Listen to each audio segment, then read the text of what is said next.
बदलापूरमधील एका नामांकित शिक्षण संस्थेत काही महिन्यांपूर्वी चिमुकल्यांवर लैंगिक अत्याचाराची घटना घडली होती। या घटनेनंतर बदलापूरमध्ये मोठं आंदोलन झालं आणि या प्रकरणी आरोपी अक्षय शिंदेला तात्काळ अटक करण्यात आली व पोलीस कोठडीत त्याचा मृत्यूही झाला।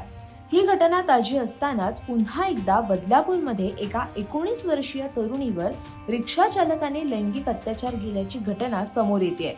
धक्कादायक म्हणजे पीडितेच्या मैत्रिणीनेच या गुन्ह्यात आरोपीला मदत केली आहे। आजीसोबत कौटुंबिक वाद झाल्याने रागातून पीडित तरुणी घराबाहेर पडली। त्यानंतर ही तरुणी काही दिवसांपूर्वी अंधेरी स्थानकावर ओळख झालेल्या बदलापूर इथल्या मैत्रिणीकडे राहण्यासाठी आली।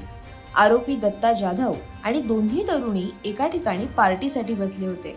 यावेळी मद्यपान केल्यानंतर या मित्राने पीडित तरुणीला एका अज्ञात स्थळी नेलं। मद्यपान केल्यानंतर पीडित तरुणी शुद्धीत नसल्याचा गैरफायदा घेत आरोपी दत्ता जाधवने तिच्यावर लैंगिक अत्याचार केला।